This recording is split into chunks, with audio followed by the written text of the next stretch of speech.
Okay students, आज हम तीसरा पार्ट आपका लेकर आए हैं मोशन चैप्टर में क्लास 9th के लिए। तो आइए, हमने आपको पढ़ा दिया था डिस्टेंस और स्पीड फर्स्ट वीडियो में, सेकंड वीडियो में डिस्प्लेसमेंट और वेलोसिटी पढ़ा दिया था, और थर्ड में आते हैं आपको एक्सीलरेशन एंड रिटार्डेशन, ये दोनों बताएंगे। ठीक है, तो आइए स्टार्ट करते हैं। बहुत ही आसान है, बहुत सिंपल वे में आपको ये भी आ जाएगा जिस प्रकार आप distance, speed, displacement and velocity आपने पढ़ा है। ठीक है, अब हम पढ़ेंगे एक्सीलरेशन।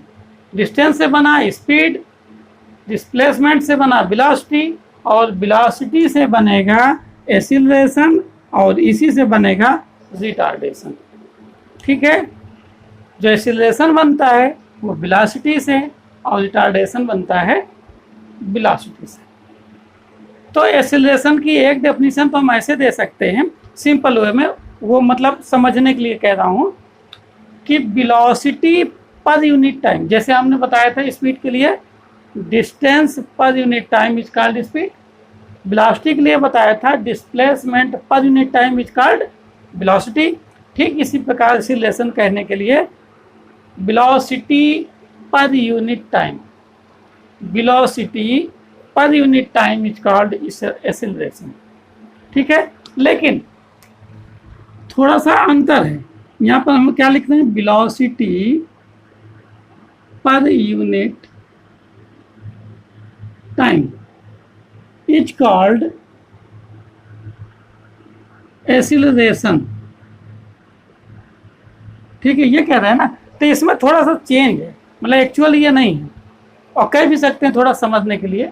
क्या है कि जब हम यहाँ से चलेंगे स्टार्ट में, और फिर मान लो यहाँ पर पहुँच जाएंगे, यहाँ T1 टाइम में थे और यहाँ T2 टाइम में, मान लीजिए विराम अवस्था यानी हमारी रेस्ट पोजीशन है, वहाँ से यदि हम चलते हैं तो यहाँ पर इनिशियल वेलोसिटी हो जाएगी equal U equal 0। Initial velocity को U से डिनोट करते हैं और फाइनल वेलोसिटी को V से डिनोट करते हैं। तो 0 से B पहुँच गए ना, तो वेलोसिटी में जो चेंज आएगा, वेलोसिटी में जो चेंज आएगा, और टाइम T1 था टाइम T2, तो टाइम में भी चेंज आएगा, तो टाइम में चेंज T2 माइनस T1 है ना। तो चेंज यहाँ पर क्या हो जाएगा, change in velocity, change in velocity per unit time, change in velocity per unit time, change in velocity per unit time is called acceleration. और आगे बढ़ते हैं, change in velocity in time interval, ये एक्चुअल में definition आप हो जाएगी, change in velocity in time interval is called acceleration. एक तो ये change in velocity, change in velocity यहाँ पर क्या लिखेंगे, इन पर यूनिट टाइम नहीं, इन interval time, eight interval time, interval time यानी दोनों टाइम के बीच का जो अंतर होगा वो, यानी हम एक्सीलरेशन ए से डिनोट करें, और चेंज इन वेलोसिटी यानी ये B माइनस U हो जाएगा, final velocity V, initial velocity U, और अपान T2 माइनस T1। ठीक है ना। तो चेंज इन वेलोसिटी मतलब कोई भी ऑब्जेक्ट है एक जगह से दूसरी जगह जाएगा, तो शुरू में उसकी वेलोसिटी कुछ और होगी, बाद में वेलोसिटी कुछ और हो जाएगी।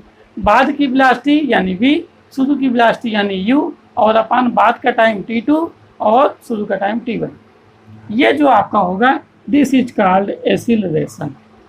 ठीक है, दूसरे वे में ये कह सकते हैं कि increasing in velocity per unit time, increasing in velocity per unit time is called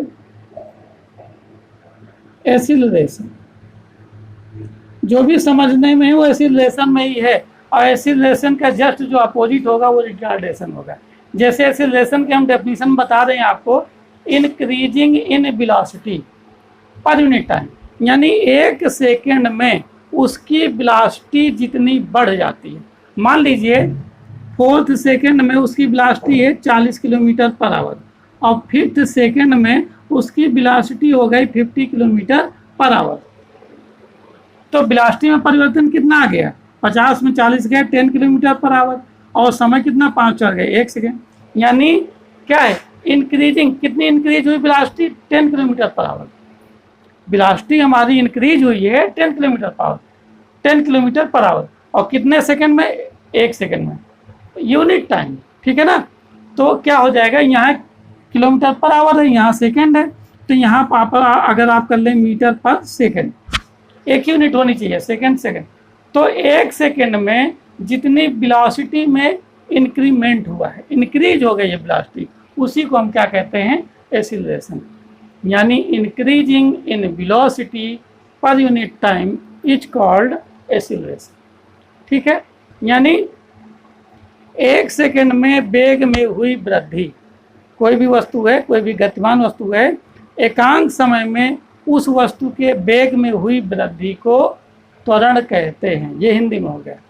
एकांक समय में किसी वस्तु के वेग में हुई वृद्धि को त्वरण कहते हैं। क्या कहते हैं, त्वरण कहते हैं। ये आपका हो गया त्वरण या एक्सीलरेशन। फार्मूला आपका ये हो गया। यहाँ पर हम फार्मूले में a बराबर b की जगह b2 माइनस b1 अपान t2 माइनस t1 भी लिख सकते हैं। b2 मतलब फाइनल वेलोसिटी और b1 मतलब इनिशियल वेलोसिटी, अंतिम वेग और प्रारंभिक। इसको ये भी लिखते हैं a बराबर डेल्टा b अपान डेल्टा t। डेल्टा का मतलब ये होता है दो चीज़ों के बीच का अंतर। जैसे एक वेलोसिटी है, एक वेलोसिटी है, दोनों वेलोसिटी का अंतर क्या हो जाएगा, जो होगा उसी को हम डेल्टा से व्यक्त करेंगे, रिप्रेजेंट करेंगे डेल्टा से। तो delta B upon delta T, इसका मतलब इसमें 2 वेलोसिटी होंगी, इसमें 2 टाइम होंगे, उन दोनों का जो अंतर होगा वो यहाँ लिखेंगे और हमको एक्सीलरेशन पता हो जाएगा। और त्वरण भी आपको हिंदी में भी आ गया। ठीक है। अब मैं आपको बता रहा हूँ what is retardation. What is retardation. तो रिटार्डेंस जैसे इसका ये क्या है, increasing in velocity per unit time है। तो रिटार्डेशन क्या होता है, डिक्रीजिंग इन वेलोसिटी। क्या है student, decreasing in velocity per unit time is called acceleration. यानी एकांक समय में किसी वस्तु के वेग में हुई वृद्धि की जगह क्या हो जाएगा, कमी, को क्या कहेंगे हम, मंदन। हिंदी में रिटार्डेशन को मंदन कहते हैं और यहाँ क्या लिख देंगे, रिटार्डेशन, है ना दोस्त स्टूडेंट, रिटार्डेशन। ठीक। Decreasing in velocity per unit time is called retardation. यानी एकांक समय में किसी वस्तु के वेग में हुई कमी को क्या कहते हैं, मंदन। अच्छा, अगर हम समझाना हो तो कैसे बताएं, जब कोई वस्तु, जैसे हम ही मान लो बाजार से घर आ रहे हैं बाइक से, तो घर में आके रुक जाते हैं ना, तो वेलोसिटी हमारी कम हो जाती है ना, वेग हमारा कम हो जाता है। जब आ रहे होते हैं तो वेग ज़्यादा होता है। तो यहाँ पर क्या होगा, मंदन यानी रिटार्डेशन। जब हम घर से कहीं जाते हैं तो घर में हम 0 पर होती है वेलोसिटी और फिर हमारी स्पीड बढ़ती है, वेलोसिटी बढ़ती है। तो जब वेलोसिटी बढ़ती है तो वहाँ एक्सीलरेशन। दोनों है चीज़, बस इतना है कि जब वेलोसिटी बढ़ती है तो एक्सीलरेशन या त्वरण कहते हैं, जब वेलोसिटी घटती है तो मंदन या रिटार्डेशन कहते हैं। यूनिट क्या हो जाएगी, त्वरण की या एक्सीलरेशन की, वही यूनिट रिटार्डेशन की भी होगी। तो यहाँ से वेलोसिटी की यूनिट क्या होती है, मीटर पर सेकंड, अभी पिछले वीडियो में पढ़ाया था, और अपान डेल्टा टी यानी सेकंड, मीटर अपान सेकंड, और इसके अपान 1 कर लें इंटू 1 अपान सेकंड, तो मीटर पर second square. This is the unit of acceleration और रिटार्डेशन। ठीक है स्टूडेंट्स, त्वरण का मात्रक मीटर पर सेकंड स्क्वायर होता है। ठीक है, आज के लिए इतना ही स्टूडेंट्स, और अगले वीडियो में हम नई चीज़ लेकर के आएंगे। अच्छे से पढ़िएगा, कोई प्रॉब्लम हो कमेंट कीजिएगा। Okay, thank you students.